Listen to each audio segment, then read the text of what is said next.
Арта Крёв нь 2017 оны 6 дугаар сарын 25-нд 4 гишүүний бүрэлдэхүүнтэй үүсгэн байгуулж байсан ба тус бүлэг нь урлагийн тодорхой ойлголтыг нийгэмд хүргэх болон сонирхох хүсэлтэй хэн бүхэнд нээлттэйгээр танин мэдэх боломжийг бий болгож өгдөг гэлээ. Тэр ч утгаараа нийслэл хотын гудамжинд өнгө нэмж өөрсдийн уран бүтээлүүдийг хотын чимэг болгож байгаа уран бүтээлчтэй ярилцлаа. Одоогоор хамгийн томоор хийсэн бүтээл нь нийслэлийн экологийн цагдаагийн албатай хамтарч хийсэн энэхүү бүтээл юм. Энэ бүтээл нь олон хүмүүсийн сайшаалыг хүртэж байгаагаас гадна тухайн уран бүтээлчд нь дахин олон сайхан уран бүтээлийг хийх хэрэгцээн ажиллаж байгаамаа.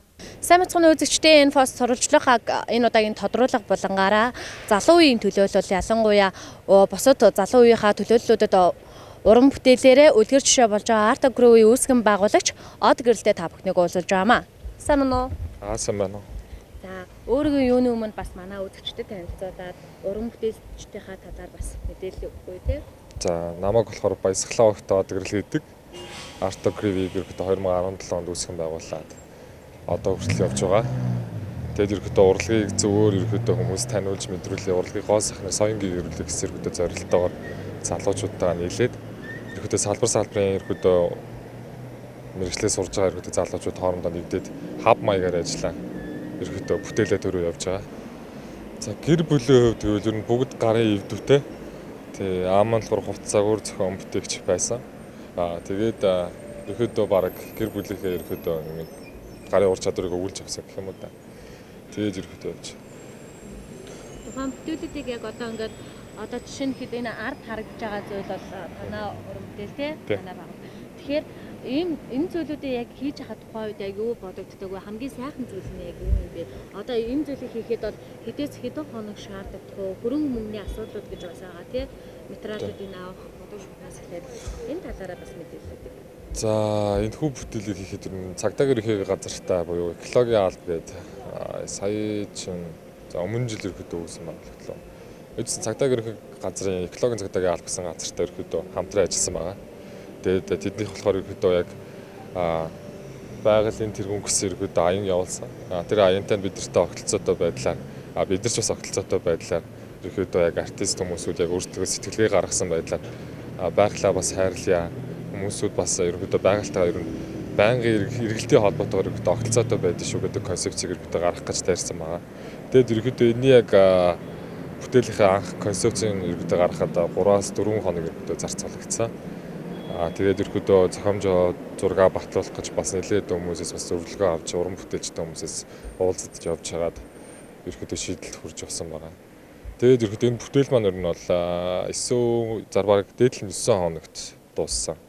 Тэгээд ер нь нарийн деталь ажлууд их ордог болохоор шууд түргэн шуурхаа зурдаг зураг биш. Ерөөхдөө уран зураг байдлаасаа илүү бас хандъя гэж дайрдаг болохоор юм болгоноо деталь, юм болгоноо утга агуулгатай байх гэж нэлээд их зорьсон болохоор ерөөхдөө яг энэ бол нөгөө спэр зурдаг ерөөхдөө төрөл биш. Стрит артынхаа мурал арт гэж байдаг. Ерөөхдөө тэрийг ерөөхдөө Монголд оруулж ирэх гэсэн бодолтой байдаг болохоор шинэ урсгал байгаа. Гэтэ цөөн хэдэн уран бүтээлч нь болохоор зурж хийдэг байгаа даа. Тэгээд манай уран бүтээлч ерөөхдөө энэ дэр хамтарч хийсэн байгаа.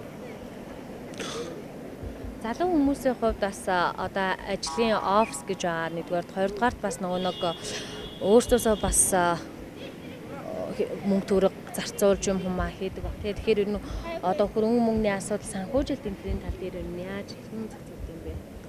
За жишээлбэл яг иймэрхүү яг арт байгаа бүтээлтэй маань адилхан юм саналуудаас орж ирнэ. Тийм тохиолдолд бид ерөөдөө 50-50 байдлаараа бие биенийхээ яг аль талаа happy байх талаас ерөөдөө ажлуудаа хийдэг байгаа. Бид нар бас нэг тийм өгнөх хүсэх дугаараад байхгүйгээр бидний бас хүсэж байгаа тэр жилийн бас креатив үйл ажиллагаанаар зориулагдсан юмнуудаа хийхэд зорж байгаа. Тийм саналаа бас хүртэл тавиад тэд нар бас өөрсдөө саналыг хүртэл тавиад аль тал дээр нийцүүлсэн байдлаар ажлуудаа бас ингэж нэг талаар явдаг.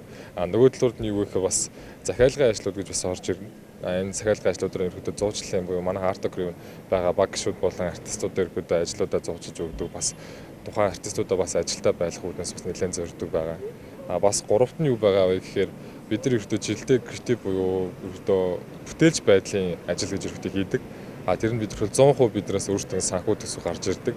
Тэгээд өөрсдөө санаачлаа зохион байгуулаад тухайн байгууллага болон тухайн хан, тухайн албан байгууллагатай уулзаад зөвшөөрлийг аваад ерөөдөө бүтээлүүдэд төрүүлж шийдэг байгаа.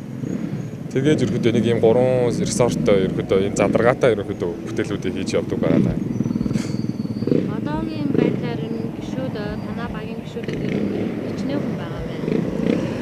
Одоогийн байдлаар 14 хүн байгаа. Өөртөө сонирхлоороо суралцъя. Танад орж одоо ингээд юм зуръя, гоё зураг илүү ингэж гоё өөрийнхөө авьяасаа хөгжүүлмээр энэ гэсэн юм санал бодсон хүмүүс ер нь хэр их ирж байна. Тэгээ юм залуучууд ер нь ирж гин үү? Тэгээ иймэрхүү асуудлууд бол бид нэр яаж зохицуулсан бэ гэхээр жилийн хугацаанд бид ерөөдөө форум зарладаг буюу санал одоо юу мэрч юм дээ. Манад хэлсгүй гэсэн ерөөдөө санал гаргаж ирдэг. Тэр нь ямар санал байдаг вэ гэхээр жилийн хугацаанд бид ерөөдөө сургалт явдаг. Тэр хүүхдүүдэд зурж чаддаг ч чаддаггүй ч чадвар муу ч гэсэн хамаагүй гол нь нөгөө нэг нийгмийг үзэх, харах, баримтлах өөрийнх нь яг харж байгаа тэр өнцгөөс нь хамаарж өргөдөө бид нар бас гишүүн болгож эсвэл авч байгаа жилийн хугацаанд нь ерөөдөө тэр хүүхдтэйгээ ажиллаад заавар зөвлөгөөг нөгөөд урлагийн мэдэтгүнтэй болгоод одоо яг урлагийн ойлголтуудын зөвөр таниуж мэдүүлээд тэгээд ерөөдөө бүтээл гэдэг зүйлүүдээс нь яг жилийн яг сурж дуусныхаа дараа тэр хугацаанд нь харуулад яг тус бүрд нь өөрсдөө нөгөө бүтээлийг нийлүүлж өгдөг байна. Нэлээд их олон асуудлууд айгүй их гарч ирнэ. Тэр асуудлуудаа бид нар яаж давах вэ гэхээр яалч нөгөө ихтгэл үнэмшилтээр сэтгэл зүрхтэр ерөөдөө яг зогтож яригдаж хийж явж байгаа болохоор тэрийг ерөөдөө бид нар нэг амар дотроо нэг тийм юу байгаа тоххой ихтгэл үнэмшил байгаад байгаа. Тэр ерөөдөө яг тэрэндээ айгүй зорхин төлөө амар эцэс төгсөлдгүй ингэж ерөөдөө явдаг болохоор тэгээд тэр алдаа дутагдлуудаа тодорхой хэмжээнд бас өөрсдөө давах гэж нэлээд дайрдаг байгаа. Тэхийн хэнд нь бас тодорхой хэмжээний асуудлууд гарна, хүндэтгэл шалтгаанууд зөндөө бий болно. Тийм асуудлуудаа бид нар бас тодорхой хэмжээнд зохицуулах гал найз чинь болгоор арай эвтэйхэн байдлаар бас нэг хөрвөөх чадвартай байдлаар явахыг илүү зорьж байгаа. Бид нар чинь жилдээ бүтээж ажил гээд 2-3 бүтээл хийдэг. Тэгэхээр ерөөдөө 3 жил ерөөдөө тогтмол үйл ажиллагаа явуулсан гэхээр нийт одоо чинь 6-7 ширхэг бүтээл байгаа. Тэгээ 6 ширхэг 7 ширхэг бүтээж ажлуудаас ер нь юу болсон бэ гэхээр зарим нэг хүмүүсүүдээс болж ирэхдээ тэр харилцсан тэгээ бас дээрээс нь нөгөө нэг өөр уран бүтээлч дээрээс нь зураг зурсан эсвэл нөгөөдөл нь бас нэг жоохон тийм нэг өөр үзэл баримталтай хүмүүсээс болж янз бүрийн асуудал нэлээд гарна. Тийм юмнуудаас болоод нэг одоо нэг тогтсон нэг 3, 4, 5 бүтээл байна да. Энтэй нийлээд нэг 6 лагч байна. Тэр нь хотын ерөөдөө яг төв байдлаараа төвүүд дээр л нэлээд зурсан байгаа. Чингэлтэй дөрвүүд дээр, тэгээ Баянгол дөрвүүд дээр. Тэр нь бол ер нь хотыг ерөөдөө нэлээд гоё өнгөлөг байлгаа л гэж амар бодож. Хүмүүс ч гэсэн их дуртай байдаг тийм. Ер нь цаашдын одоо зорилго ер нь юу вэ? Цаашдаа одоо ер нь хэр их уран бүтээл хий гэж бодож байна? Дуустал нь юу гэж бодож. Тэгээ угаасаа өөр сонголт байхгүй. Тэгээд залуучуудаас шинийг үлрэглээ, заагаа зөвлөөд явъя гэсэн бодолтой байдаг болохоор мэдсээ хүртэл явна. Тэгээд бас би өөрөө бас нэг уран бүтээлч фрилансераар сурдаг fine art-аар. Тэгээд яг ийм юмраар явдаг болохоор яг чөлөөт уран бүтээлч юм нэг тийм өн өртөг мөнгө төгрөг гэж явдаггүй. Гэтэ яг тодорхой хэмжээнд шаардлагатай юм дээр явна л та. Тэгээд яг сэтгэл зүрхээрээ л тэгэл дайраад явна да. Тэгээд айл талаасаа болгоод зүтгэгээл яваад ирэхдээ яг хичээгээл явж л байна. Яг одоо ингээд хичээгээд явхад одоо сэтгэл зүрхээрээ хамтдаа ингээд гişүүд нь хүрд байгаа тий. Танаа багийнх нь яг одоо та нарт тулгамдж байгаа ч юм уу одоо ингээд гоё дэмжээд ч юм уу одоо биднэрт ийм л зүйл хэрэгтэй байна да гэсэн зүйл юу нь байна уу? Бидэрт нөгөө нэг байрших орчин ерөөдөө аюу их чухал байгаад байгаа юм. Тэрийг ерөөдөө бид нар өөрсдөө бас боломж болцоо ашиглаад бизнес төлөвлөгөө гаргаад бизнес модельудаа гаргаад тухайн спонсор байгууллагуудаар очиж бас танилцуулах гэсэн бодолтойгоор ерөөдөө энэ жил амар сайн зорж байгаа. Бичил төслүүдээ ч гэсэн аятайхан авч явах бас бодолтойгоор нэлээд эмх замбраатай явуу гэсэн чиг баримжаатай яваад байгаа болохоор ер нь энэ жил дээр нь бизнес төлөвлөгөөрөө ороод тэгээ спонсор байгууллагатай уулзъя гэсэн бодолтой байгаа. Тэрвээ бидэртэй холбогдох хүсэж байгаа хүмүүсүүд ерөөдөө бизнес төлөвлөгөөгөө танилцуулаад бидэртэй бас харилцаа холбоотоос хамтраа цаашдаа бас бололцоотой байгаа. Үргэлж нээлттэй байгаад. Ер нь бүх хүмүүс нээлттэй. Хэрвээ та хүсэж байгаа бол бидэртэй холбогдоод ерөөдөө яг энэ хот болон Улаанбаатар хоттой ер нь Монгол улс зааж дэлхийд гаргая гэсэн бодолтой байгаа бол залуу уран бүтээлчид гэлтгүү бас залуу хүнч гэлтгүү хөгшин настай хүмүүс бас байж болно. Тийм насны өрдөөсөө хязгаар бид нар тавихгүй байгаа даа.